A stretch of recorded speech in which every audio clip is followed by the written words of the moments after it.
ಶಿವಮೊಗ್ಗದಲ್ಲಿ ಈ ಗಂಗಮ್ಮ ದೇವಸ್ಥಾನದಲ್ಲಿ ಯಾರೋ ಒಬ್ಬ ಮಹಿಳೆ ಪ್ರಸಾದವನ್ನು ಹಂಚಿದ ಮೇಲೆ ಆ ಪ್ರಸಾದವನ್ನು ಸೇವನೆ ಮಾಡಿರುವವರು ಕೆಲವು ಜನರು ಈಗ ಹಾಸ್ಪಿಟ್ಲಲ್ಲಿ ಅಡ್ಮಿಟ್ ಆಗ್ತಾ ಇದ್ದಾರೆ.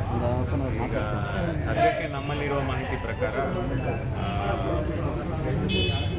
ಗಂಗಾಧರ್, ಗಾನ್ವಿ, ಶರಣಿ, ರಾಜು, ರಾಧಾ ಇವರು 5 ಜನ ಟ್ರೀಟ್ಮೆಂಟಲ್ಲಿದ್ದಾರೆ. ಕವಿತಾ ಎನ್ನುವರು ಬೇರೆ ಇನ್ನೊಂದು ಕುಟುಂಬಕ್ಕೆ ನಾರಾಯಣಮ್ಮ, ವೆಂಕಟರಮಣಪ್ಪ ಅನ್ನೋರು ಆಸ್ಪತ್ರೆಯಲ್ಲಿ ಸೇರಿದ್ದಾರೆ, ಡೆಕ್ಕನ್ ಹಾಸ್ಪಿಟಲಲ್ಲಿದ್ದಾರೆ.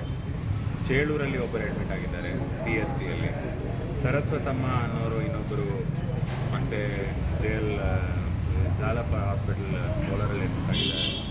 ಈಗ ತಾಲೂಕು ಹಾಸ್ಪಿಟ್ಲಲ್ಲಿ ಇನ್ನೂ 3 ಜನ, ಸುಧಾ, ಚೈತ್ರ, ಕೀರ್ತನ ಅಂತ ಇನ್ನೂ 3 ಜನ ಈಗ ಹಾಸ್ಪಿಟ್ಲಲ್ಲಿ ಬಂದಿದ್ದಾರೆ.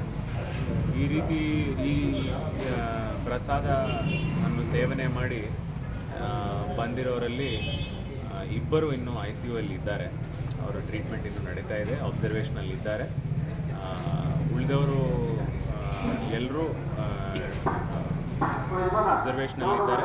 ಅವ್ರಿಗೆ ಈಗ ಲಭ್ಯ ಇರುವ ಮಾಹಿತಿ ಪ್ರಕಾರ ಈ ಪ್ರಸಾದ ಸೇವನೆ ಮಾಡಿರುವುದೆಲ್ಲ ಒಂದು ಕೇಸರಿ ಬಾತ್ ಯಾರೋ ಮಾಡಿದ್ರಂತೆ ಒಬ್ಬ ಮಹಿಳೆ.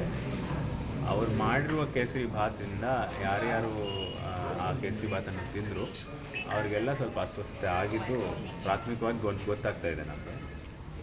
ಸದ್ಯಕ್ಕೆ ಇನಿಷಿಯಲ್ ಆಗಿ ನಮಗೆ 2 ಕುಟುಂಬಗಳ ಬಗ್ಗೆ ಮಾಹಿತಿ ಬಂತು. ಈಗ 4 ಕುಟುಂಬಗಳಲ್ಲಾಗಿದೆ ಈ ಥರ. ಈಗ ನಮ್ಮ ಚಿಂತಾಮಣಿ ನಗರದಲ್ಲೂ ಸಹ ಬೇರೆ ಬೇರೆ ಕಡೆ ಪ್ರೈವೇಟ್ ಆಸ್ಪತ್ರೆಗಳಲ್ಲಿ ಅಥವಾ ಪ್ರೈವೇಟ್ ಕ್ಲಿನಿಕ್ಗಳಲ್ಲಿ ಈ ರೀತಿ ಅಸ್ವಸ್ಥತೆಗೆ ಗಂಗಮ್ಮನ ದೇವಸ್ಥಾನಕ್ಕೆ ಬಂದು ಹೋಗಿರೋರಿಗೆ ಎಷ್ಟು ಮಂದಿಗೆ ಆಗಿದೆ ಅನ್ನೋ ಮಾಹಿತಿಗಳು ಕಲೆಕ್ಟ್ ಮಾಡ್ತಾ ಇದ್ದೀವಿ. ಈಗ ಟ್ರೀಟ್ಮೆಂಟ್ ಆಗ್ತಾ ಇದೆ, ಅವರು ರೆಸ್ಪಾಂಡ್ ಕೂಡ ಮಾಡ್ತಿದ್ದಾರೆ, ಸ್ಟೇಬಲ್ ಕೂಡ ಆಗಿದ್ದಾರೆ ಅಂತ ಹೇಳ್ತಿದ್ದಾರೆ. ಇಬ್ಬರಿಗೆ ನಾನು ಖುದ್ದಾಗಿ ನೋಡಿದ್ದೀನಿ. ಈ ದೇವಸ್ಥಾನದ ಸುತ್ತಮುತ್ತಲು ಯಾರು ಜನ ಇದ್ದಾರೆ ಅವರನ್ನು ವಿಚಾರಣೆ ಮಾಡ್ತಿದ್ದಾರೆ ಪೊಲೀಸವರು. ಈ ಪ್ರಸಾದ ಸ್ಯಾಂಪಲ್ಸನ್ನು ಕಲೆಕ್ಟ್ ಮಾಡಿ ಆಮೇಲೆ ಸ್ಥಳೀಯವಾಗಿರುವಂಥ ಸಾಕ್ಷಿಗಳನ್ನು ನೋಡಿ ಒಂದು ಸಂಪೂರ್ಣ ಮಾಹಿತಿ ಬಂದ ಮೇಲೆ ಹೆಚ್ಚಿನ ವಿವರಗಳು ತಮ್ಮ ಜೊತೆಗೆ ಹೇಳೋಕ್ಕೆ ಸಾಧ್ಯ.